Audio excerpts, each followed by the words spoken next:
1 பேதுரு 5ஆம் அதிகாரம் அதனுடைய 6வது வசனம், ஏசாயா 60ஆம் அதிகாரம் அதனுடைய 22ஆம் வசனத்தை நாம் யாவரும் சேர்ந்து சத்தமாய் வாசிப்போம். 1 பேதுரு 5வது அதிகாரம் அதனுடைய 6ஆம் வசனம், ஏசாயா 60ஆம் அதிகாரம் அதனுடைய 22ஆம் வசனம். எல்லாம் சேர்ந்து சத்தமாய் வாசிப்போம். ஆகையால் ஏற்ற காலத்திலே தேவன் உங்களை உயர்த்தும்படிக்கு அவருடைய பலத்த கரத்துக்குள் அடங்கியிருங்கள். சின்னவன் 1000 சிறியவன் பலத்த ஜாதியும் ஆவான். கர்த்தராகிய நான் ஏற்ற காலத்தில் இதை தீவிரமாய் நடப்பிப்பேன். இன்றைக்கு நாம் எதை குறித்து தியானிக்க போகிறோம் என்று சொன்னால், ஏற்ற காலத்தில் கர்த்தர் நமக்கு நன்மைகளை தர வேண்டும் என்றால் நாம் நன்மை செய்கிறவர்களாக இருக்க வேண்டும். ஹல்லேலூயா. நன்மை செய்கிற ஒரு ஜனத்தை தான் கர்த்தர் ஏற்ற காலத்தில் ஆசீர்வதிக்கிறார். ஏற்ற காலத்தில் நன்மைகளை பார்க்கும்படியாக கிருபை செய்கிறார். உங்களுக்கு அது சம்பந்தமாக இருக்கிற மாதிரி தோணுதா? நன்மை செய்கிறதும் கர்த்தர் ஏற்ற காலத்தில் ஆசீர்வதிப்பதற்கும் ஏதாவது சம்பந்தம் இருக்கிற மாதிரி இருக்கா? உங்களுக்கு எத்தனை பேருக்கு அப்படி தோன்றுகிறது? தோன்றல. அப்போ ஒரு வசனத்தை வாசிப்போம். கலாத்தியர் 6ஆம் அதிகாரம் அதனுடைய 9வது வசனத்தை வாசிப்போம். கலாத்தியர் 6ஆம் அதிகாரம் அதனுடைய 9வது வசனத்தை நாம் வாசிக்கலாம். எடுத்துட்டீங்களா? சேர்ந்து வாசிக்கலாமா? நன்மை செய்கிறதில் சோர்ந்து போகாமல் இருப்போமாக, நாம் தளர்ந்து போகாதிருந்தால் ஏற்ற காலத்தில் அறுப்போம். ஒருவர்களை சேர்ந்து வாசிப்போம். நன்மை செய்கிறதில் சோர்ந்து போகாமல் இருப்போமாக, நாம் தளர்ந்து போகாதிருந்தால் ஏற்ற காலத்தில் அறுப்போம். இந்த வசனம் என்ன சொல்லுகிறது? நாம் ஏற்ற காலத்தில் அறுவடை செய்ய வேண்டும் என்றால், இந்த வருடத்தின் நம்முடைய வாக்குத்தத்தம் என்ன? கர்த்தர் நமக்கு இதை ஒரு அறுவடை நாண்டாகவே தந்திருக்கிறார். ஏற்ற காலத்தில் நீங்கள் நன்மைகளை அறுவடை செய்ய வேண்டும் என்றால், ஏற்ற காலத்தில் நீங்கள் நன்மைகளை அனுபவிக்க வேண்டும் என்று சொன்னால், கர்த்தர் விரும்புகிற காரியம், நீங்கள் நன்மை செய்கிறதுல சோர்ந்து போகவே கூடாது. நன்மை செய்கிறதில் நீங்கள் சோர்ந்து போகவே கூடாது. சோர்ந்து போகாமல் இருந்து தளர்ந்து போகாமல் இருந்தால் ஏற்ற காலத்தில் அறுப்போம். அப்படின்னு அர்த்தம் என்ன தெரியுமா? நன்மை செய்கிறவர்கள் சோர்ந்து போக வாய்ப்பு இருக்கிறது. நன்மை செய்கிறவர்கள் தளர்ந்து போக வாய்ப்பு இருக்கிறது. அந்த வசனத்தில் ஆண்டவர் கிளியரா சொல்றாரு, நன்மை செய்கிறதில் நீங்க எப்படி இருக்கக்கூடாது? சோர்ந்து போகவும் கூடாது, தளர்ந்து போகவும் கூடாது. அப்படின்னா என்ன அர்த்தம்?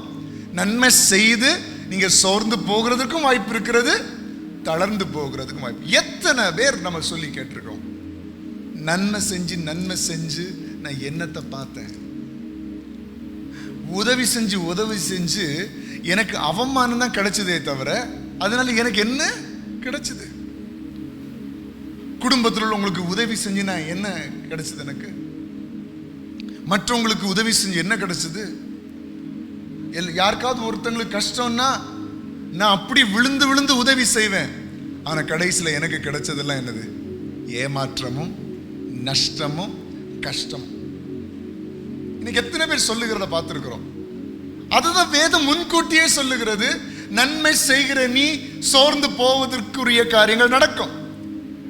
நன்மை செய்கிற நீ தளர்ந்து போகக்கூடிய காரியம் நடக்கும். ஆனாலும் நீங்க சோர்ந்து போகக்கூடாது. ஆனாலும் நீங்க நன்மை செய்யணும். ஆனாலும் நீங்கள் தளர்ந்து போகக்கூடாது, நன்மை செய்யணும். ஏன்னா கர்த்தருக்கு அது மிகவும் பிரியமா இருக்கிறது.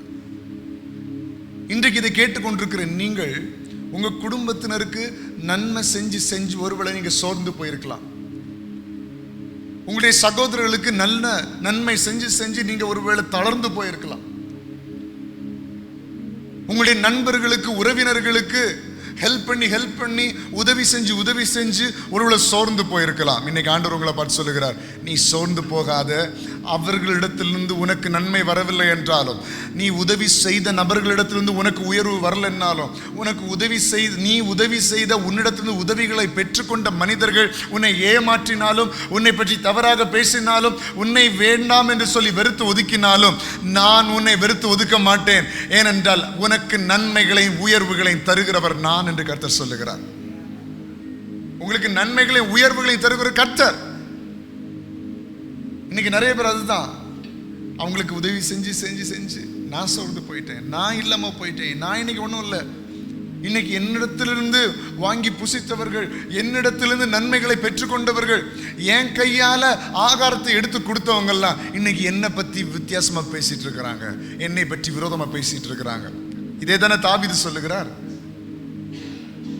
என்னுடைய நண்பனும் என்னுடைய தோழனும் என் கூட அப்பம் புசிச்சவனும் எனக்கு கூட எல்லாவற்றிலும் கூட இருந்தவனும் எனக்கு விரோதமாக குதிகாலை தூக்கினான். நான் உங்களுக்கு எவ்வளவு செஞ்சேன் தெரியுமா, எவ்வளவு சப்போர்ட் பண்ணேன் தெரியுமா, எவ்வளவு ஹெல்ப் பண்ணேன் தெரியுமா, ஆனா இன்னை அவங்க எனக்கு விரோதமா பேசிட்டு இருக்கிறாங்க, என்னால தாங்க முடியல. அதெல்லாம் விட்டுருங்க, அதெல்லாம் வேண்டாம். உதவி செஞ்சதை மனுஷன் பார்த்தானோ இல்லையோ ஆண்டவர் பார்த்தார்ல. உதவி செஞ்சதை மனுஷன் அங்கீகரிச்சானோ இல்லையோ ஆண்டவர் அங்கீகரிச்சார்ல. உங்களுக்கு மனுஷன் ஒன்றும் தராட்டாலும் ஒன்றும் இல்லை, தேவன் உங்களுக்கு நன்மைகளை தருவார். தேவன் உங்களுக்கு நன்மைகளை தருவார். நீங்கள் நன்றாக இருக்கும்போது, நீங்கள் ஆசீர்வாதமாக இருக்கும்போது உங்களோடு கூட நின்றவர்கள், நீங்கள் கஷ்டங்களை அனுபவிக்கும் போது உங்க கூட இல்லையா, கஷ்டங்களை அனுபவிக்கும் போது தேவன் தான் உங்க கூட இருப்பார், உங்களை அவர் கைவிடவே மாட்டார். ஆனாலும் நீங்க நன்மை செய்கிறதுல சோர்ந்து போகவே கூடாது. யாருமே அந்த முடிவுக்கு வந்துடாதீங்க, இனி நான் ஒருத்தருக்கு ஒரு உதவி செய்ய மாட்டேன். நிறைய பேர் என்ன பேப்பர்ல எழுதி கையெழுத்து போட்டுருவாங்க, இனினா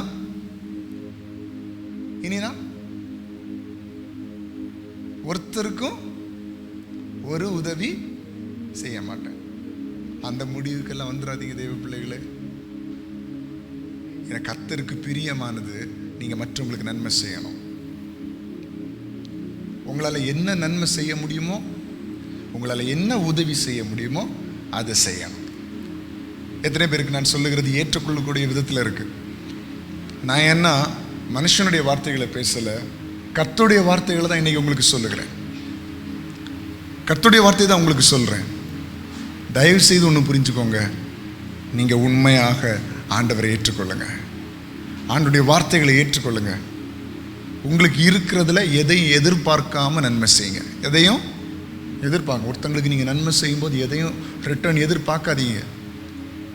அவங்க திரும்ப நம்மிடத்துல அன்பா இருந்தா, திரும்ப அவங்க நமக்கு உதவி செஞ்சா அது நல்லது, சரிங்களா, நல்லது. ஆனா அதை எதிர்பார்க்க வேண்டாம். ஏன்னா எந்த மனுஷன் எப்ப மாறுவான்னு யாருக்குமே தெரியாது, எப்போ மாறுவானே தெரியாது. 2 பேர் ஒரு குழிக்குள்ள விழுந்தாங்க, ஒரு பெரிய குழி. ஒருத்தனை ஏற்றி விட்டுறதுக்கு அவன் சொன்னான், நான் உன்னை எப்படியாவது, எனக்கு கொஞ்சம் நல்ல பலன் இருக்கு, நான் உன்னை ஏற்றி விட்டுறேன், நீ மேலே போய் ஏதாவது கயிறு தேடி எடுத்துட்டு வந்து என்ன செய், என்ன இழுத்து கொண்டு போ அப்படின்னு சொன்னான். அவனும் சரி சரி நல்லா தலையை ஆட்டிக்கிட்டு என்ன ஏற்றி விட்டுருங்க அப்படின்னு சொன்னான். இவன் கஷ்டப்பட்டு இவன் முழு பலத்தை உபயோகிச்சு அவன் காலை பிடிச்சி ஏற்றி குளிக்க மேலே தள்ளிட்டான். அவன் எப்படியோ ஒரு கிரிப்பை பிடிச்சி மேலே போயிட்டான். போனவன் தான் திரும்ப வரவே இல்லை. இப்படிதான் இன்னைக்கு அநேகம் பேர், அநேக மனிதர்கள், நம்ம கஷ்டப்பட்டு ஒருத்தங்களை மேலே லிஃப்ட் பண்ணி விடுவோம், அப்புறம் அவங்கள நீ தேடியும் காணாதிருப்பாய், தேடியும் காணாதிருப்பாய். சில சகோதரர்கள், நான் இது நிறைய கேள்விப்பட்டிருக்கிறேன், என் தங்கச்சியை நான் அப்படி படிக்க வச்சேன். சில அண்ணன்கள் சொல்லுகிறது, நான் இப்போ ஒரு சில உதாரணங்களை சொல்கிறேன்னா, எல்லா குடும்பத்திலையும் அப்படி இருக்குன்னு நான் சொல்லலை, நான் கேள்விப்பட்டதை சில சொல்கிறேன் உங்களுக்கு. என் தங்கச்சிகளை கஷ்டப்பட்டு படிக்க வச்சேன், நான் ஸ்கூலுக்கு போகாமல், நான் காலேஜுக்கு போகாமல், நான் கையாள் வேலை செஞ்சு கொத்த வேலை செஞ்சு என் தங்கச்சிங்களை படிக்க வச்சேன். படிக்க வச்சு இன்னைக்கு அவங்க எல்லாம் நல்ல நிலைமையில் இருக்கிறாங்க, அவங்க புருஷனோட பிள்ளைங்களோட நல்ல நிலைமையில் இருக்கிறாங்க. இன்னைக்கும் நான் கொத்த வேலை செஞ்சு கஷ்டப்பட்டுட்டு தான் இருக்கேன். அவங்க நினைச்சா எனக்கு ஏதாவது உதவிகளை செய்யலாம், எனக்கு ஒரு உதவி அவங்க செய்யலை. He was literally crying, அழுதுட்டே இருந்தார், அழுதுட்டு சொன்னார், இன்னைக்கு எங்கள் தங்கச்சி நினைச்சா எனக்கு ஏதாவது சப்போர்ட் பண்ணலாம், எனக்கு நினச்சா ஏதாவது உதவி பண்ணலாம், என் பிள்ளைங்களுக்கு ஏதாவது வாங்கி கொடுக்கலாம். ஏன்னா என்னுடைய வாலிப பிராயம் முழுவதையும் நான் வேலை செஞ்சு என் தங்கச்சிங்களை அதை படிக்க வச்சேன். அவங்கள கல்யாணம் பண்ணி கொடுக்குறதுக்கு நம்ம ஊரில் தான் தெரியுமே, ஒரு பொன் பிள்ளையை கல்யாணம் பண்ணி கொடுக்கணுன்னா எல்லாம் முடிய பார்த்தாலே எனக்கு தெரியுது, ரொம்ப கஷ்டம், நிறைய செலவாகும். அதெல்லாம் நான் கஷ்டப்பட்டு உழைச்சி செஞ்சேன். ஆனால் அந்த நன்றி என் தங்கச்சிங்கள்கிட்ட இல்லை. இன்னொருத்தர் சொல்கிறாரு, அவங்க ஹஸ்பண்ட்ஸுக்கு என் மேலே இருக்கிற பாசம் கூட என் தங்கச்சிகளுக்கு இல்லை அப்படிங்கிறார். நீங்கள் வளர்த்துங்க, ஒருத்தங்களை ஆளாக்குங்க, ஒருத்தங்களை நல்லா படிக்க வைங்க. ஆனால் எதையும் எதிர்பார்த்து படிக்க வைக்காதீங்க. கர்த்தரை மட்டும் நம்புங்க. எதையும் எதிர்பார்க்காதீங்க, யார்கிட்டையுமே எதிர்பார்க்காதீங்க. எதிர்பார்க்கிறது உங்களுக்கு ஏமாற்றத்தை தான் தரும்.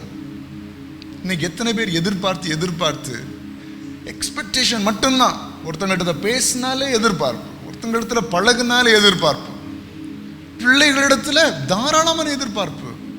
தயவு செஞ்சு எதிர்பார்க்காதீங்க தேவ பிள்ளைகளை, கர்த்தரிடத்தில் எதிர்பாருங்கள்.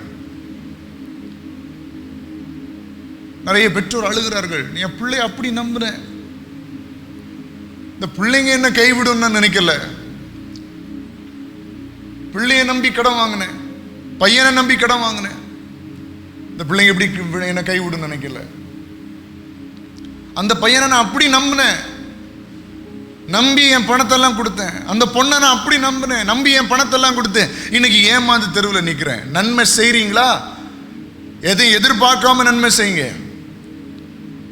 எதிர்பார்த்து ஒரு நன்மை செய்ய வேண்டாம். ஏன்னா எந்த மனுஷன் எப்ப ஏமாற்றுவான்னு உங்களுக்கு தெரியாது.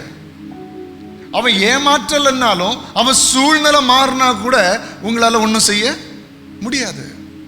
நன்மை செய்றீங்களா? எதிர்பார்க்காம நன்மை செய்யணும். ஏன்னா கர்த்தரும் எதிர்பார்க்காம தான் நன்மைகளை செய்கிறவராக இருந்தார். அப்ப இந்த வசனம் சொல்லுகிறது, 6ஆம் அதிகாரம் 9ஆம் வசனம், நன்மை செய்கிறதில் சோர்ந்து போகாமல் இருப்போமாக, நாம் தளர்ந்து போகாதிருந்தால் ஏற்ற காலத்தில் அறுப்போம். அதுக்கு அடுத்த வசனம், ஆகையால் நமக்கு கிடைக்கும் சமயத்திற்காக யாவருக்கும் விசேஷமாக விசுவாச குடும்பத்தார்களுக்கும் நன்மை செய்கிறோம். வசனம் என்ன சொல்லுகிறது? ஆகையால் நமக்கு கிடைக்கும் சமயத்திற்காக யாவருக்கும். முதல்ல லிஸ்ட் எப்படி? எல்லாருக்கும் நம்ம என்ன செய்யணும்? உதவி செய்யணும். நீங்க எல்லாம் என்ன பார்க்கறத பார்த்தா உங்க பைபிள்ல இல்லாதது சொல்ற மாதிரி இருக்கு. வேதவசனம் சொல்லுகிறது யாவருக்கும், எல்லாருக்கும் நீங்க உதவிகளை செய்யணும். அதுக்கப்புறம் ஸ்பெஷல் கேட்டகரின்னு ஒன்று இருக்கு. அது யாருக்கு செய்யணுமா? விசுவாச குடும்பத்தாருக்கு. அப்படின்னு அர்த்தம் என்ன? உங்க பக்கத்தில் இருக்கவங்களுக்கு நீங்க என்ன செய்யணும்? பக்கத்தில் பார்த்து சொல்லுங்க, நான் உங்களுக்கு உதவி செய்யறேன்னு சொல்லுங்க. ஐயோ வாய் வரவே இல்லையே. பக்கத்தில் பார்த்து சொல்லுங்க, உங்களுக்கு நான் உதவி செய்யறேன். நீங்க ஒன்று மாதிரிங்களா, எதுக்கு உதவி செய்வீங்கன்னு கேளுங்க. கூட்டம் முடிஞ்ச உடனே வெளியே கொண்டு விடுறேன் அவங்களை வீட்டு. விசுவாச குடும்பத்தாருக்குன்னு அர்த்தம் என்ன? கர்த்தரை அறிந்தவர்கள் விசுவாசிகளுக்கு நீங்க என்ன செய்யணும்? உதவிகளை செய்யணும். அது ரொம்ப முக்கியம். ஏன்னா நம்ம கிறிஸ்துவுக்குள் எப்படி இருக்கிறோம்? சகோதரர்களாக இருக்கிறோம். இயேசு கிறிஸ்துவின் இரத்தத்தினால் மீட்கப்பட்ட நம்ம அனைவருமே எப்படி இருக்கிறோம்? அப்போ நமக்கு ஒரு தேவைன்னா நம்ம ஒருவருக்கு ஒருவர் எப்படி இருக்கணும் சொல்லுங்க. அது இட்ஸ் அவர் ரெஸ்பான்சிபிலிட்டி, அது நம்முடைய பொறுப்பு. கூட இருக்கிறவங்களுக்கு ஒரு கஷ்டம்னா நம்ம ஏதாவது ஒரு விதத்தில் போய் கூட நிற்கணும். என்ன செய்ய முடியுமோ அதை செய்யணும். பசியாக இருக்கிறாங்களா, நம்மகிட்ட ஒரு பிளேட் அரிசி இருக்கா, அதில் என்ன செய்யலாம்? அதில் கொஞ்சம் கொடுக்கலாம். இல்லை அவங்களுக்கு தேவையான பணம் நம்மகிட்ட கொஞ்சம் இருக்குன்னு அதை என்ன செய்யலாம்? கொடுக்கலாம். நன்மை செய்வதற்கு ஒரு அளவு கிடையாது. கொஞ்சத்திலையும் செய்யலாம், அநேகத்திலையும் செய்யலாம். ஆனால் ஒன்று, ஆண்டவர் என்ன நல்லா ஆசீர்வதி கேட்டு நான் நல்லா உதவி செய்வேன்னு சொன்னால் ஒரு நாள் நடக்காது. சரிங்களா? இது ஒரு டெக்னிக், நீங்கள் புரிஞ்சுக்கணும். ஆண்டவர் என்னை நல்லா உயர்த்தினதுக்கு அப்புறம் இந்த ஏரியாவில் இருக்க எல்லாருக்கும் நான் வீடு கட்டி கொடுப்பேன், இதெல்லாம் பரவாயில்ல பார்த்துக்கலாம். ஆனால் இப்போ இருக்கிற 10 பிஸ்கெட்டில் 2 பிஸ்கெட்டை கொடுக்க சொல்ல புரியுதா உங்களுக்கு? இருக்கிறதில் அப்படிதான் நம்ம ஆரம்பிக்கணும். நமக்கு இருப்பதில் மற்றவர்களுக்கு நன்மை செய்யணும், இருக்கிறதுல மற்றவங்களுக்கு உதவி செய்யணும். அது கொஞ்சமா இருக்கலாம். சில நேரம் அந்த உதவிகளை சிலர் வாங்கிட்டு இதெல்லாம் ஒரு உதவியான்னு கூட சொல்லலாம், அது நமக்கு பரவாயில்ல. ஆனால் என்னால் முடிஞ்ச உதவியை நான் செஞ்சேன், என்னால் முடிஞ்ச உதவியை நான் ஆண்டுடைய பிள்ளைகளுக்கு செய்தேன், என்னால் முடிஞ்சதை நான் செஞ்சேன். இதுதான் கர்த்தர் எதிர்பார்க்கிறார். அது உற்சாக மனதோடு நாம் என்ன செய்ய வேண்டும்? உதவி செய்ய வேண்டும். அது விசேஷமாக கர்த்தருடைய பிள்ளைகளுக்கு நாம் உதவிகளை செய்ய வேண்டும், நன்மைகளை செய்ய வேண்டும். ஏன்னா நன்மை செய்கிறவர்கள் ஏற்ற காலத்தில் அறுவடை செய்வார்கள். கர்த்தர் அறுவடையை தருவார். ஆமென். அடுத்து சங்கீதம் 37:27 சொல்கிறது. சங்கீதம் 37:27, தீமையை விட்டு விலகி நன்மை செய், என்றென்றைக்கும் நிலைத்திருப்பாய். எல்லாம் சொல்லுங்க சத்தமா, தீமையை விட்டு விலகி நன்மை செய், என்றென்றைக்கும் நிலைத்திருப்பாய். அப்ப நாம் என்றென்றைக்கும் நிலைத்திருக்க வேண்டும் என்றால் நாம் என்ன செய்யணும்? தீமையை விட்டு விலகி நாம் நன்மை செய்ய வேண்டும். எத்தனை பேர் நன்மை செய்ய ஆரம்பிக்க போறீங்க இன்னிலிருந்து? ஏன் தெரியுமா இன்னைக்கு இது நான் உங்களுக்கு இவ்வளோ ஆணித்தரமா சொல்றேன்? கர்த்தர் சொல்லி இருக்கிறாரு, நீ நன்மை செஞ்சாதான் உனக்கு ஏற்ற காலத்துல உயர்வு, ஏற்ற காலத்துல அறுவடை. நீ நன்மை செஞ்சாதான் உனக்கு கிடைக்கும். அப்படின்னா ஆண்டுடைய பிள்ளைகளை நான் ஒரு காரியத்தை உங்களுக்கு சொல்ல விரும்புகிறேன். இந்த காலத்துல இந்த நன்மை செய்கிற தன்மை அநேகம் பேருக்கு அற்று போயிடுச்சு. இல்லை, கூட இருக்கிறவங்களுக்கு நன்மை செய்கிற மனசு இல்லை. சொல்ல போனா யாருக்குமே உதவி செய்யறதுக்கு ஒரு மனசே இல்லை. இங்க நான் போடுற கஷ்டமே இவ்வளோ இருக்கு அப்படிங்கிற ஒரு மென்டாலிட்டி வந்து விட்டது. இன்னைக்கு இந்த உபவாசங்கள் சொல்றேன், அந்த எண்ணத்தை அப்படியே வேரோடு அழிச்சிருங்க. என்னால் முடிஞ்ச உதவியை நான் யாருக்காவது தினமும் செய்வேன். அடுத்தவங்களுக்கு உதவி செஞ்சு பாருங்க, அதனுடைய சாட்டிஸ்ஃபேக்ஷனே வேற.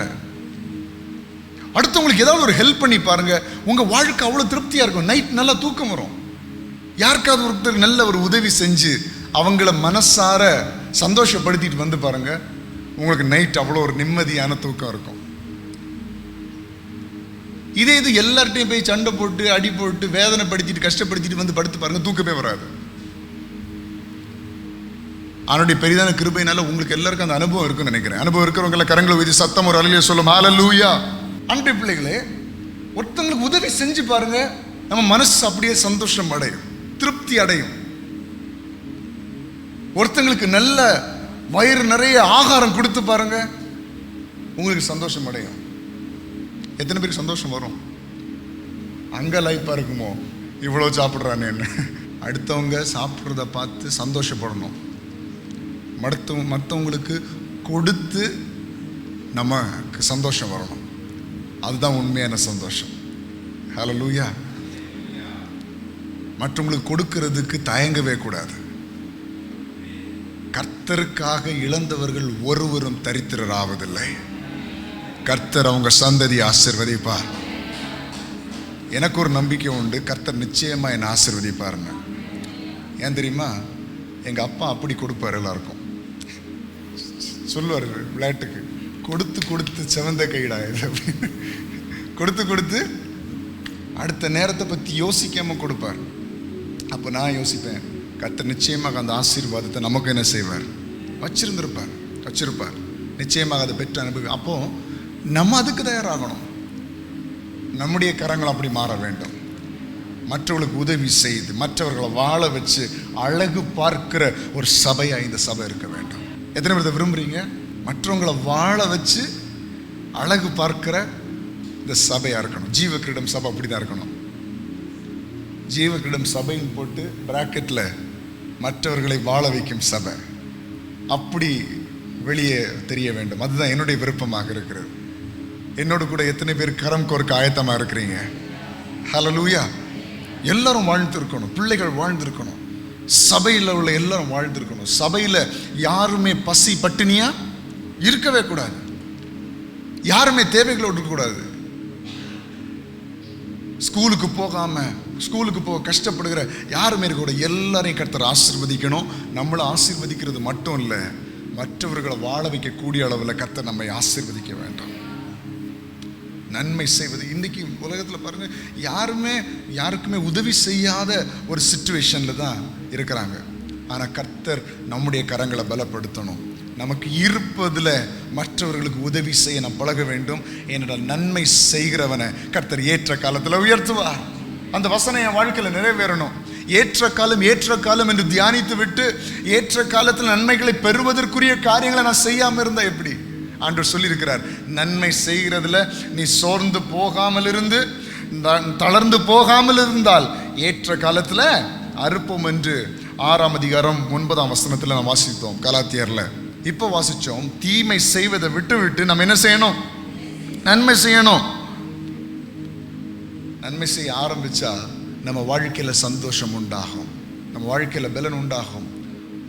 ஒரு 10 ரூபாய் இருந்தால் ஒருத்தங்களுக்கு நன்மை செய்யலாம், ஒரு 50 ரூபாய் இருந்தால் ஒருத்தங்களுக்கு நன்மை செய்யலாம், ஒரு 100 ரூபாய் இருந்தால் மற்றவர்களுக்கு நன்மை செய்யலாம். நம்ம சபையில் ஒரு இது வச்சுருக்கேன், தெரியும்ல உங்களுக்கு? வெள்ளிக்கிழமை வர்றவங்களுக்கு மட்டும்தான் தெரியும். என்னது யாருக்கா ஞாபகம் இருக்கா? ஃப்ரைடே வர்றவங்களுக்கு மட்டும்தான் நான் சொல்லியிருக்கிறேன். வருஷம் ஃபுல்லாக கொஞ்சம் கொஞ்சமாக நம்ம சேமித்து வருஷ கடைசியில் யாராவது ஒருத்தங்களுக்கு என்ன செய்யணும்? உதவி செய்யணும்னு சொல்லியிருக்கேன். எத்தனை பேர் அதை ஃபாலோ பண்ணிட்டு இருக்கிறீங்க? எனக்கு தெரியும், நிறைய பேர் ஃபாலோ பண்ணுறீங்க, எனக்கு தெரியும். எப்படி? வருஷம் ஃபுல்லாக கொஞ்சம் காசு சேமித்து, நமக்கு பாதகம் இல்லாத காசு சேமித்து வருஷத்தின் இறுதியில் நம்ம என்ன செய்யணும்? யாருக்காவது தேவை உள்ளவங்களுக்கு நம்ம என்ன செய்யணும்? உதவி செய்யணும். சிலர்லாம் என்கிட்டே வந்து கொடுத்து, எனக்கு யார்கிட்ட கொடுக்குறதுக்குன்னு தெரியல. ஒரு பாட்டி என்கிட்ட வந்து, யார்கிட்ட கொடுக்குறதுக்குன்னு தெரியல மக்களே, நீ யார்கிட்டையாவது கொடுத்துரு அப்படின்னு சொல்லி நான் அவங்களுக்கு வேண்டி ஒருத்தங்களை கண்டுபிடிச்சி அவங்களுக்கு தேவையான வஸ்திரங்கள் எல்லாத்தையும் என்ன செஞ்சேன்? வாங்கி கொடுத்தேன். இப்படி நம்ம சபையார் நிறைய காரியங்களை செய்கிறோம். அப்போ உதவி செய்கிறதுங்கிறது ஒரு மேட்ரே கிடையாது. டெய்லி 1 ரூபா வச்சு சேமிச்சா கூட வருஷத்தின் கடைசியில் 365 ரூபாய் என்ன செஞ்சிடும்? சேமிச்சிடும். 1 ரூபா ஒரு மேட்ரே கிடையாது உங்களுக்கெல்லாம், இல்லையா? அதனால் நன்மை செய்தால் எப்படி வேணாலும் செய்யலாம். நன்மை செய்தால் ஏற்ற காலத்தில் நாம் அறுப்போம். நம்ம கூட இருக்கிறவங்க தேவையோடு இருக்கக்கூடாது. அவங்களுக்கு தேவையாக இருந்துச்சுன்னா நம்மளால் என்ன சப்போர்ட் பண்ண முடியுமோ அதை பண்ணணும். இல்லை ப்ராப்பர் வேல பண்ணணும், ப்ராப்பர் பாத்தில் பண்ணணும். நீங்கள் தனியாக போய் ஒருத்தங்களுக்கு நன்மை செஞ்சால் அப்புறம் உங்களிடத்தில் என்ன செஞ்சுட்ருப்பாங்க? எதிர்பார்த்துட்டு இருப்பாங்க. அப்போ அது என்ன வழியில் அவங்களுக்கு உதவி செய்யணும் அதை கண்டுபிடித்து சபையிலனா சபை வழியாக அந்த உதவிகளை அவங்களுக்கு செய்யணும். செய்யும்போது அவர்களும் கர்த்தரை மகிமைப்படுத்துவார்கள், நாமும் கர்த்தரை மகிமைப்படுத்துவோம். எல்லாரும் கரங்களை தட்டி அவருக்கு மகிமையை செலுத்துவோம். அப்போ நன்மை செய்வதில் நாம் சோர்ந்து போகக்கூடாது. சரி, இன்னும் கொஞ்சம் நேரம் இருக்கு. வேகமாக ஒரு சில வசனங்களை நான் சொல்லுகிறேன், வேகமாக வாசித்து நாம் ஜெபித்து முடிக்க போகிறோம். ஆதியாகமம் 4ஆம் அதிகாரம் அதனுடைய 7வது வசனத்தை நாம் வாசிப்போம். ஆதியாகமம் 4ஆம் அதிகாரம் அதனுடைய 7வது வசனம். நீ நன்மை செய்தால் மேன்மை இல்லையோ? ஆண்டவர் என்ன சொல்லுகிறாரு? நீ நன்மை செஞ்ச உனக்கு மேன்மை இல்லையோ? நீ நன்மை செய்யாதிருந்தால் பாவம் வாசற்படியில் படுத்திருக்கும், அவன் ஆசை உன்னை பற்றி இருக்கும், நீ அவனை பாருங்க. முடிந்த வரையில் நம்ம மற்றவங்களுக்கு நன்மை செய்யணும். ஏன்னா நன்மை செய்தால் என்ன உண்டு? மேன்மை உண்டு. நீங்க உண்மையில நன்மை செஞ்சிட்டீங்கன்னா ஆண்டவர் உங்களை கைவிடவே மாட்டார். அப்ப நம்ம இந்த உலகத்துல இருப்பதற்கு ஒரு நோக்கம் இருக்கும். ஆண்டவர் பார்ப்பாரு, என் பிள்ளை இந்த உலகத்துல உயிரோட இருந்தா இவன் மூலமா நிறைய பேர் வாழ்ந்திருப்பாங்க. யோசிப்பாரா இல்லையா? இவன் மூலமா நிறைய குடும்பங்கள் வாழ்ந்திருக்குமே, இவன் மூலமா நிறைய பேர் போஷிக்கப்படுவாங்களே, இவன் மூலமா அநேகம் பேர் கர்த்தருடைய வார்த்தைகளை கேட்பாங்களே. அப்ப ஆண்டவர் பார்ப்பாரு, இவன் இந்த உலகத்துல இருக்கிறது ரொம்ப முக்கியம், ஏன்னா இவன் மூலமா நிறைய பேர் வாழ்ந்துருக்கிறாங்க. அப்ப ஆண்டவர் பார்ப்பாரு, இவனுக்கு தேவையான நன்மைகள் எல்லாம் கொடு. நான் சொல்றது புரியுதா உங்களுக்கு? அப்ப இவனுக்கு தேவையான பாதுகாப்பெல்லாம் கொடு, இவனுக்கு தேவையான தீர்க்க ஆயுசு கொடு. ஏன்னா இவன் எவ்வளவு நாள் உலகத்துல இருக்கிறானோ அவ்வளவு நாள் மற்றவர்களுக்கு நல்லது நடக்கும். இது சிம்பிள், நம்ம புரிஞ்சுக்கிறதுக்காக சொல்றேன். இப்ப நீங்களே ஒருத்தங்களை பார்த்து யார இந்த இடத்துல உட்கார வைக்கலான்னு யோசிச்சா நீங்க யாரை உட்கார வைப்பீங்க? யார் அதிகமா மற்றவங்களுக்கு நல்லது செய்வாங்களோ அவங்கள தான் ஒரு அதிகாரத்தில் உட்கார வைப்பீங்க. ஆமாவா இல்லையா? அப்ப ஆண்டவர் பார்ப்பாரு, இவங்களுக்கு நம்ம நல்ல நன்மைகளை கொடுக்கணுமா? கொடுக்கணும். ஏன்னா இவனுக்கு நன்மைகளை கொடுத்த நிறைய பேருக்கு நன்மைகள் போகும். இவனுக்கு நம்ம நல்ல பாதுகாப்பு கொடுக்கணும். ஏன்னா இவன் உயிரோட இருந்தா நிறைய பேர் இவன் மூலமா வாழ்ந்திருப்பாங்க. நிறைய பேர் இவங்க மூலமா கர்த்தருடைய வார்த்தைகளை கேட்பாங்க. அப்ப கர்த்தர் நன்மை செய்யறவங்களுக்கு, மற்றவங்களுக்கு உதவி செய்யறவங்களுக்கு ஒரு விசேஷித்த பாதுகாப்பு என்ன செய்கிறார்? கொடுக்கிறார். அதான் ஆண்டவர் சொல்ல, நன்மை செய்தால் மேன்மை இல்லையோ. நன்மை செய்யலைன்னா பாவம் வாசற்படியில படுத்திருக்கும். இன்னொரு காரியத்தை சொல்றேன். இப்ப நம்மிடத்திலிருந்து நன்மை வாங்குகிறவர்கள் நம்ம உண்மையா வாழ்த்துவாங்களா, வாழ்த்த மாட்டாங்களா? 80% பேர் தூற்றினாலும் 20% பேராவது நம்ம என்ன செய்வார்கள்? வாழ்த்துவாங்க. எல்லாரும் நம்மளை வாழ்த்துவாங்க என்ன செய்யணும் நினைக்கவே கூடாது. நம்மிடத்திலிருந்து நன்மைகளை பெற்றுக்கொண்டு நம்மையே தவறாக பேசுகிறவர்கள் இந்த உலகத்தில் இருப்பாங்க.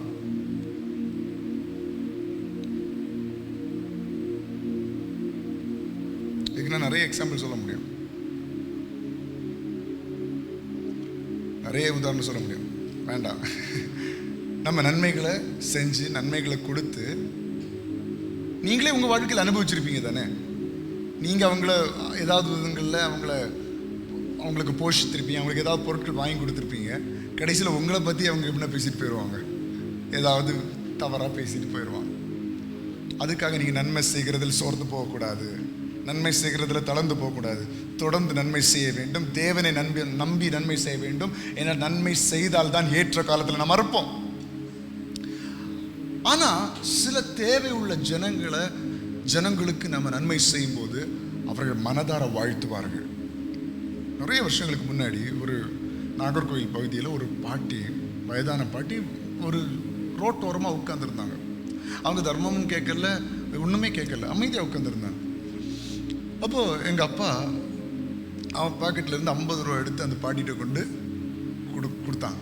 கொடுத்த உடனே அந்த கொடுத்து வாங்கினோட அந்த பாட்டிக்கு கண்ணிலேருந்து கண்ணீரை பார்க்கணும். 50 ரூபா வாங்கிட்டு, மகாராசா நீ நல்லா இருக்கணும், நீ நல்லா இருக்கணும், நீ நல்லா இருக்கணும்னு சொல்லிட்டு என்ன செய்கிறாங்க? வாழ்த்துறாங்க. அப்போ நம்ம நன்மை செய்யும் போது அவங்க மனதார நம்ம என்ன செய்கிறார்கள்? வாழ்த்துகிறார்கள். அப்போ அவங்க என்ன யோசிப்பாங்க? இவங்க நல்லா இருந்தா, இவங்க ஆசீர்வாதமாக இருந்தா இதை மாதிரி நிறைய பேருக்கு என்ன செய்வாங்க? உதவுவாங்க. அப்போ 2 ஆசீர்வாதம் வருது பாருங்க. ஒன்று தேவனிடத்திலிருந்து ஆசீர்வாதம் வருது, இன்னொன்று மனுஷங்களுடைய ஆசீர்வாதம் நமக்கு வருது. மற்றவங்களுக்கு உதவி செய்யறவங்கள தான், மற்றவங்களுக்கு ஹெல்ப் பண்றவங்கள தான் மக்கள் ஆசீர்வதிப்பாங்க, மனசர் ஆசீர்வதிப்பாங்க. உதவி செய்யாதவங்களை மக்கள் என்ன செய்ய மாட்டாங்க? ஆசீர்வதிக்க மாட்டாங்க. அப்போ நம்ம இன்னைக்கு அதை புரிஞ்சுக்கொள்ளணும். ஆண்டவரே, நான் மற்றவங்களுக்கு எவ்வளோ ஹெல்ப் பண்ணுறனோ, எவ்வளோ உதவி செய்கிறனோ அவ்வளோ தூரம் மக்கள் நம்மை நேசிப்பார்கள், நமக்காக ஜெபிப்பார்கள். நம்ம ஏழை ஜனங்களுக்கு உதவும் போது அவர்கள் நமக்காக ஜெபிப்பார்கள். ஏழை ஊழியக்காரர்களை உதவும் போது அவர்கள் நமக்காக ஜெபிப்பார்கள். தேவை உள்ளவர்களுக்கு நம்ம ஆகாரம் கொடுக்கும் போது அவர்கள் நமக்காக ஜெபிப்பார்கள். சமீபத்தில் ஒரு முதியோர் இல்லத்துக்கு நம்ம போயிருந்தோம், சபை சார்பாக போயிருக்கும்போது நாங்கள் பாட்டெல்லாம் பாடி அவங்களுக்கு ஆராதனை நடத்தி கர்த்தருடைய வார்த்தையெல்லாம் பகிர்ந்த பிறகு அங்கே இருந்த ஒருத்தங்க நமக்கு என்ன செய்வாங்க? ஜெபிப்பாங்க. அந்த முதியோர் இல்லத்திலிருந்து அவங்க ஜெபிக்கிறாங்க. ஜெபிக்கும்போது அவங்க ஜெபம் பண்ணுறாங்க, ஆண்டவரே, நாங்கள் இன்னைக்கு நல்ல ஆகாரம் சாப்பிட்றதுக்கு காரணமாக இருந்த இவங்களை மேன்மேல என்ன செய்யுங்க? ஆசீர்வதிங்க. அவங்களுக்கு நல்ல சுகத்தை பலத்தை கொடுங்க, நல்ல அவங்க குடும்பத்தை ஆசீர்வதிங்க. இன்னும் எங்களுக்கு நல்ல ஆகாரங்களை இவங்க தரும்படியாக இவங்க கரங்களை ஆசீர்வதிங்க அப்படின்னு சொல்லி ஜெபம் பண்ணுறாங்க. எனக்கு பார்க்கும்போது ஆச்சரியமாக இருந்துச்சு. அப்போ அவங்க எவ்வளோ அதை உணர்ந்து அதை என்ன செய்கிறாங்க? சொல்கிறாங்க. அவங்களுக்கு ஆகாரம் கொடுக்கும்போது, அவங்களுக்கு தேவைகளை சந்திக்கும் போது அவர்கள் மனதார ஜெபிக்கிறார்கள். முடித்து விட்டு சில வயசானவங்களும் சொல்கிறாங்க, உங்களுக்காக உங்கள் ஊழியத்துக்காக நாங்கள் தினமும் என்ன செய்வோம்? ஜெபம் பண்ணுவோம் அப்படின்னு. அப்புறம் எதுக்கு சொல்ல வரேன்? கர்த்தர் எவ்வளவு நம்மளை ஆசீர்வதிக்கிறாரோ அதே போல நம்ம மற்றவர்களுக்கு உதவி செய்யும்போது அவர்களும் நம்ம என்ன செய்கிறார்கள்? ஆசீர்வதிக்கிறார்கள். அதான் ஆண்டவர் சொல்றாரு, நீ நன்மை செஞ்சா உனக்கு மேன்மை உண்டு. எத்தனை பேர் இந்த வார்த்தையை விசுவாசிக்கிறீங்க? நாம் நன்மை செய்தால் நமக்கு மேன்மை உண்டாகும். ஆனால் மற்றவருடைய பார்வைக்கு நம்ம நன்மை செய்ய வேண்டாம், தேவனுக்கு பயந்து நாம் நன்மை செய்வோம். ஏசாயா 1:17 வேகமாக எடுத்து வாசிப்போம்.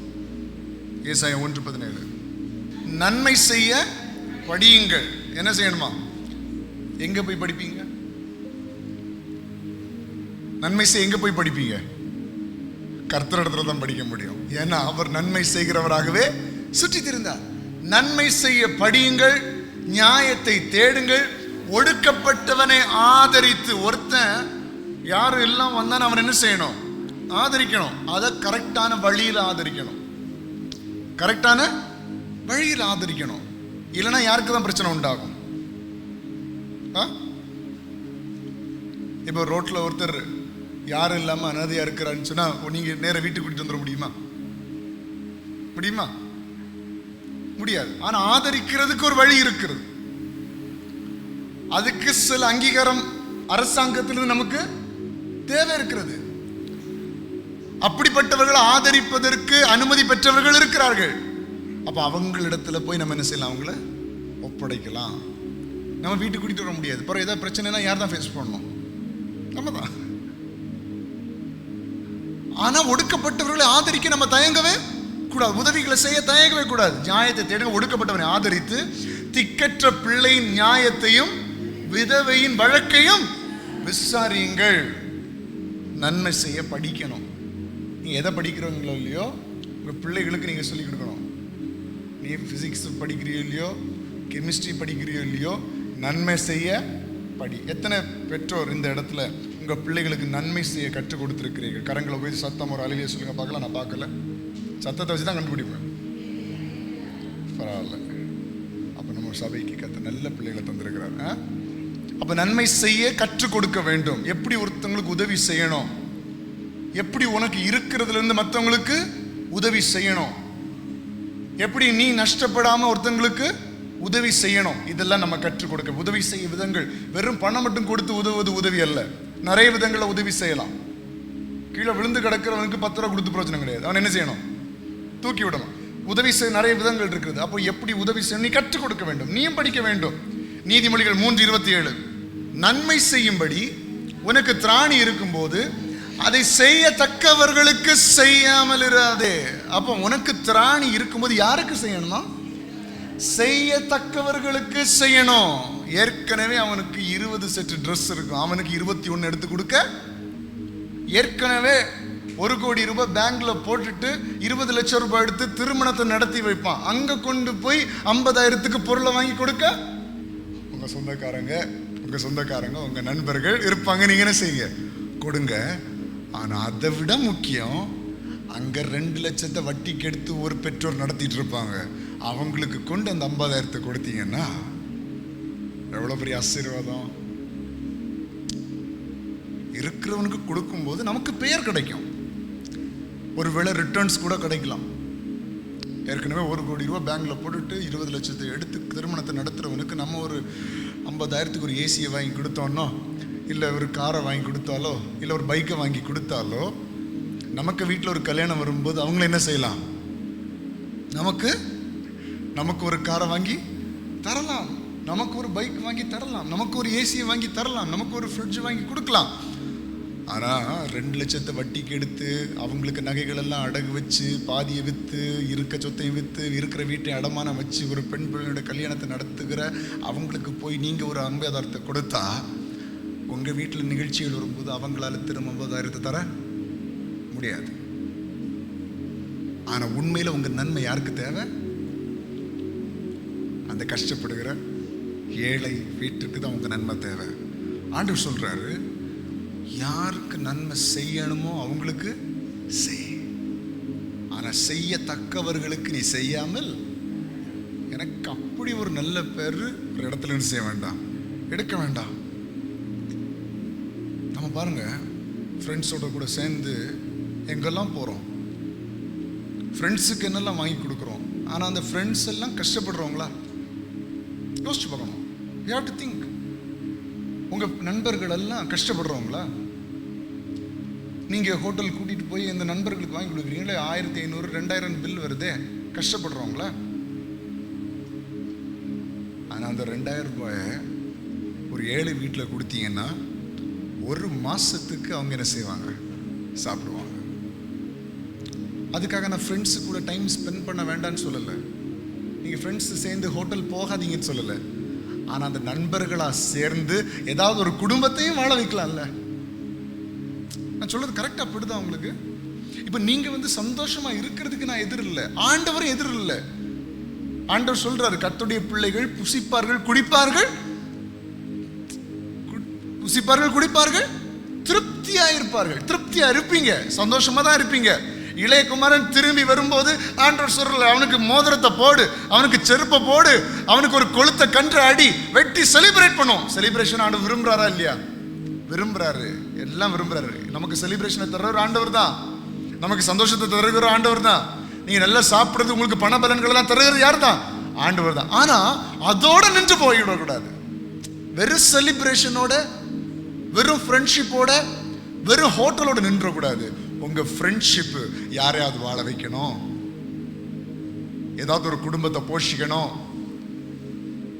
யாராவது ஒருத்தங்களை வாழ வைக்கணும். இனி அப்படிதான் இந்த கடைசி காலத்துல நம்ம இப்படி வாழாம எப்படி வாழ போறோம்? செலிப்ரேஷன் மட்டும் இல்ல, கொண்டாட்டம் மட்டும் இல்ல, நம்மளால் மற்றவர்கள் ஆசீர்வதிக்கப்பட்டிருக்க வேண்டும், மற்றவர்கள் ஆசீர்வதிக்கப்பட்டிருக்க வேண்டும். கர்த்தருடைய நாமம் மகிமைப்பட வேண்டும், சுவிசேஷம் அறிவிக்கப்பட வேண்டும், ஏழை ஜனங்கள் விடுவிக்கப்பட வேண்டும், விதவைகளுக்கு உதவி செய்ய வேண்டும், திக்கற்றவர்களுக்கு உதவி செய்ய வேண்டும். கர்த்தருடைய ஊழியம் வளர்வதற்கு, கர்த்தருடைய நாமம் பறைசாற்றப்படுவதற்கு, கர்த்தருடைய வார்த்தை எல்லா இடங்களிலும் போய் சேர்வதற்கு நான் என்ன செய்யணுமோ அதெல்லாம் நான் செய்யணும். கண்டிப்பா கர்த்தர் அதை என்ன செய்கிறார்? விரும்புகிறார். அப்ப செய்யத்தக்கவர்களுக்கு நம்ம என்ன செய்யணும்? நன்மை செய்யணும். தேவையில்லாத இடங்களில கொண்டு நம்முடைய பணத்தை வீணடிக்க கூடாது. நம்முடைய பெருமைக்காகவோ நம்முடைய காரியங்களுக்காக வீணடிக்கவே கூடாது என்பதை நீங்கள் தெரிந்து கொள்ளுங்கள். யாக்கோபு 4:17 கரெக்டா 1:00 முடிப்போம், சரியா? யாக்கோபு 4:17 ஆதலால் ஒருவன் நன்மை செய்ய அறிந்தவனாயிருந்தும் அதை செய்யாமல் போனால் அவனுக்கு அது பாவமாயிருக்கும். அப்ப நன்மை செய்ய தெரிஞ்சும் நம்ம செய்யலன்னா அது எப்படி இருக்குமா? பாவமா இருக்கும். எபிரேயர் 13:16 எப்படி? நன்மை செய்யவும் தான தர்மம் செய்யவும் மறவாதிருங்கள், இப்படிப்பட்ட பலிகளின் மேல் தேவன். அப்ப நன்மை செய்யறதையும் தான தர்மம் பண்றதையும் கர்த்தர் எப்படி பார்க்கிறாரா? பலி, அதாவது ஒரு ஆராதனையா பார்க்கிறார். நீங்க கர்த்தர் ஆராதிக்க விரும்புறீங்களா? நம்ம எப்படி கை ஓசையுள்ள கைத்தாளங்களோடு, பேரோசையுள்ள கைத்தளங்களோடு சபையில கூடி வந்து ஆராதிப்பது போல நன்மை செய்வது ஒரு ஆராதனை. ஏன்னா நீங்க கர்த்தரை பிரதிபலிக்கிறீங்க, கர்த்தரை பிரதிபலிக்கிறீங்க. நல்லது செய்யணுங்க, நன்மைகளை செய்யணும், இருக்கிறதுல நன்மை செய்யணும். நம்மிடத்துல வந்துட்டு ஒருத்தங்க குறையோட போகக்கூடாது, நம்மிடத்துல வந்து விட்டு ஒருத்தங்க தேவையோடு போகக்கூடாது. முடிஞ்ச அளவு நம்மளால என்ன செய்ய முடியுமோ அதை நம்ம நன்மையா செய்ய வேண்டும். தான தர்மம் பண்ணவும் மறவாதிருங்கள். இந்த வசனங்கள் எல்லாம் நம்ம கடைபிடிக்கணும். நான் முடிந்த அளவு இதை கடைபிடிக்கிறேன். முடிந்த அளவு, என்னால முடிந்த அளவு நான் நன்மை செய்கிறேன். நம்முடைய சபை அதை செய்கிறது. சபையில நிறைய கஷ்டங்கள் இருக்கு, நிறைய தேவைகள் இருக்கு, நிறைய பண தேவைகள் இருக்கு. அப்படிலாம் பார்த்தா ஒருத்தங்களுக்கு உதவி செய்ய முடியாது. ஆனாலும் நம்ம சபையினால என்ன செய்ய முடியுமோ அதே போல நம்ம ஏழை ஊழியர்கள் என்ன செய்கிறோம்? தாங்குகிறோம். மிஷனரிகளை தாங்குகிறோம், ஏழை ஜனங்களுக்கு உதவிகளை செய்கிறோம், முதியவர்களை தாங்குகிறோம், அனாதை பிள்ளைகளுக்கு உதவிகளை செய்கிறோம். இன்னும் நம்முடைய சபையின் நோக்கமே வேற. முன்னாடி இருந்தது போல ஆதரவற்ற பிள்ளைகளை கவனிக்கக்கூடிய இல்லங்கள் எல்லாம் நம்ம மறுபடியும் கட்டி எழுப்ப வேண்டும். கர்த்தருடைய பலன் அதை நமக்கு செய்து தரும், அதை நான் விசுவாசிக்கிறேன். அப்போ நீங்களும் ஒரு பிளான் பண்ணி மாசம் மாசம் ஏதாவது ஒரு ஏழை ஜனங்களுக்கு, கஷ்டப்படுறவங்களுக்கு, இல்லை நம்முடைய ட்ரஸ்ட் வழியாவது எவ்வளவோ உதவிகளை நம்ம செஞ்சுட்டு இருக்கோம், அது வழியாவது யாருக்காவது ஆகாரம் போய் சேரும்படியாக, யாருக்காவது நல்ல நன்மைகள் போய் சேரும்படியாக நம்ம எதையாவது கண்டிப்பா செய்யணும். ஏன்னா கர்த்தர் தான தர்மம் பண்ணுங்கன்னு சொல்றாரு. நம்ம வீடு தேடி வர்றவங்களா இருக்கலாம். ஏதாவது ஒன்று கொடுங்க, ஏதாவது ஒன்று சந்தோஷமா போட்டோம். ரோட்ல பார்க்குறோம், எத்தனையோ பேரை பார்க்குறோம். சிலரெல்லாம் மனநல பாதிக்கப்பட்டு உட்கார்ந்து இருக்கிறாங்க. ஒரு நாள் நாங்கள் ஆகாரத்தை கொடுக்குறோம், அவருக்கு அது வாங்குறதுக்கு கூட பிடிக்கல. எனக்கு ஒன்றும் வேண்டாம், எனக்கு ஒன்றும் மனநலம் பாதிக்கப்பட்டிருக்கு பாருங்க. அவருக்கு அதை வாங்குறதுக்குரிய கெப்பாசிட்டி கூட இல்லை. எனக்கு ஒன்றும் வேண்டாம் அப்படின்னு சொல்லி தட்டுக்கிறாரு. அப்புறம் நாங்கள் அந்த பசங்கள்ட்ட சொல்லி அங்கே தூரத்தில் வச்சுட்டு, அவருக்கு கண் படுற மாதிரி தூரத்தில் வச்சுட்டு, அங்கே இருக்குண்ண அப்படின்னு காட்டிட்டு நாங்கள் என்ன நின்னா எங்களை அடிக்க வந்திருப்பார் அவர். எனக்கு ஒன்றும் வேண்டாம் போங்க அப்படின்னு சொல்லிட்டு தூரத்தில் வச்சுட்டு நாங்கள் அப்படியே கார் எடுத்துகிட்டு போகிறோம். கொஞ்சம் தள்ளி போயிட்டு பார்த்தா நாங்கள் எங்கள் காரு கொஞ்சம் தாண்டி போகிறோன்னு நைஸாக போய் ஓடி போய் எடுத்து உட்காந்து என்ன செய்கிறாரு, சாப்பிட்றாரு. அவங்களுக்கெல்லாம் யாருங்க கொடுப்பா? யார் கொடுப்பா? மனநலம் பாதிக்கப்பட்டவங்க. யார் உங்களுக்கு உதவி செய்வா? யார் உங்களுக்கு ஆகாரம் கொடுப்பா? உங்களே என்னை கர்த்தர் அதுக்கு தான் அழைச்சிருக்கிறார். எதுக்கு ஒரு வேலை தந்திருக்கிறாரு, எதுக்கு பணத்தை தந்திருக்கிறாரு, எதுக்கு ஆஸ்தி அந்தஸ்து தந்திருக்கிறாரு? நம்ம மூலமா கர்த்தருடைய ராஜ்யம் கட்டப்படணும். ஒண்ணு, நம்ம மூலமா மற்றவர்கள் வாழ்ந்திருக்கணும். ரெண்டு, இது ரெண்டும் தான். ஒண்ணு, சுவிசேஷம் அறிவிக்கப்படணும். நம்ம பிள்ளைகளும் அப்படிதாங்க வளரணும். பிள்ளைகள் நல்லா படிக்கணும், நல்லா வாழ்ந்திருக்கணும், லட்சக்கணக்கில் சம்பாதிக்கணும், பெரிய பெரிய ஐஸ்வர்யவான்களா மாறணும். எதுக்கு தெரியுமா? கர்த்தருடைய ராஜ்யத்தை கட்டி எழுப்புவதற்கு, ரெண்டு, மற்றவர்களை போஷிக்கிறதுக்கு.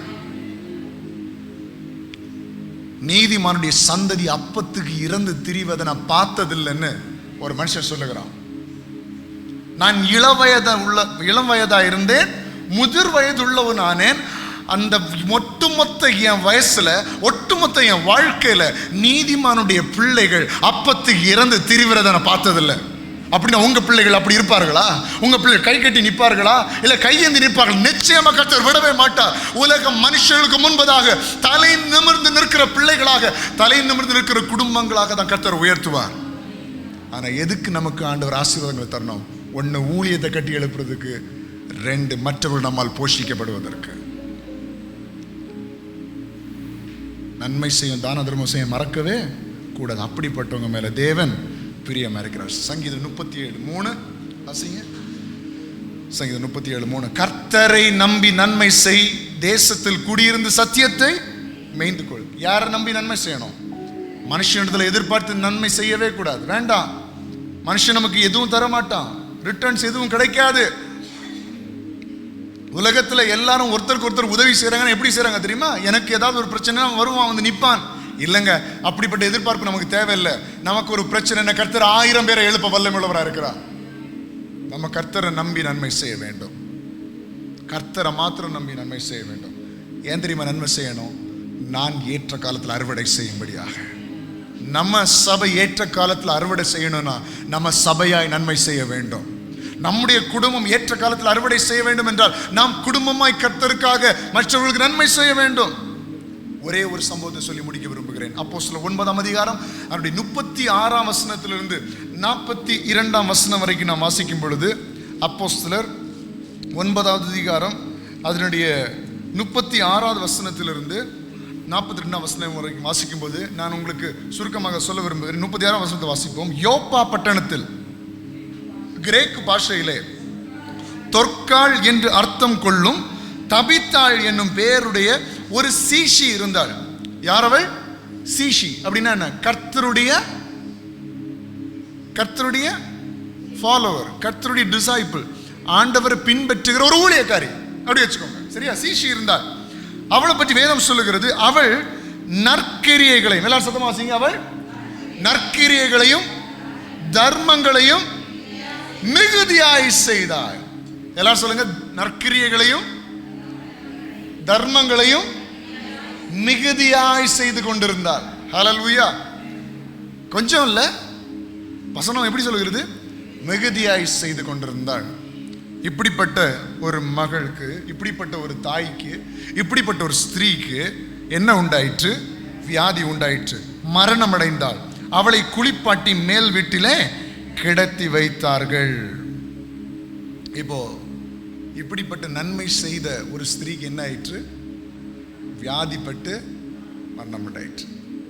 தேவன் என்ன தெரியுமா செய்தார்? பேதுரு அனுப்பி மீண்டும் உயிரோடு எழுப்பினார். ஏன் தெரியுமா? ஆண்டவருக்கு தெரியும், தபித்தாள் எனக்கு வேணும், தபித்தாள் எனக்கு ஊழியத்துக்காக பூமியில இருக்கணும்.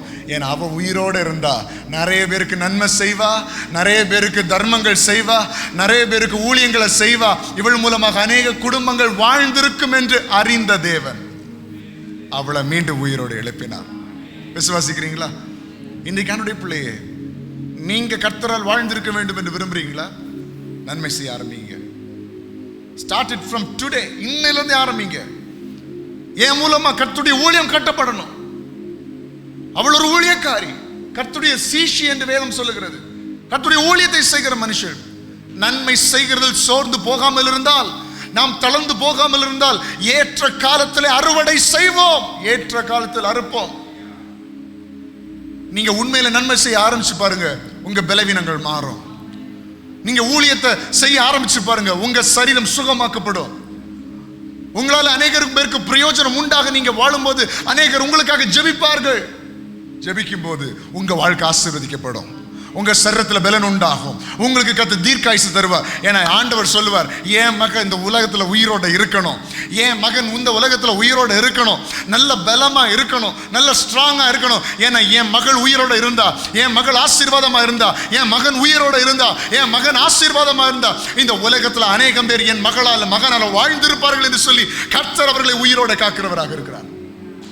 ஹல்லேலூயா. விசுவாசிக்கிறீங்களா? நன்மை செய்யுங்கள், கர்த்தருக்கு பயந்து நன்மை செய்யுங்கள், ஏற்ற காலத்தில் அறுவடை செய்வீர்கள்.